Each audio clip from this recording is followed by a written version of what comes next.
সেদিন করেছিলাম মাশরুম মশালা।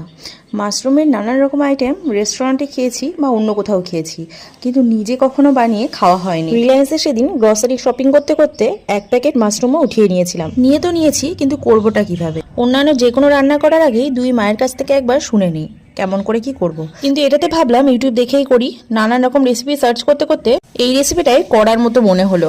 ব্যাস আর কি, শুরু করে দিলাম।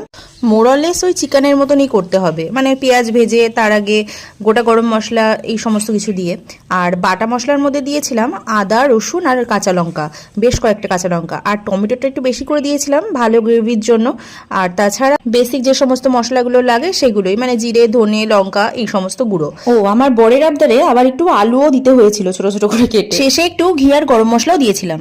প্রথমবার করলাম, কিন্তু খেতে এতটা ভালো হবে বুঝতে পারিনি।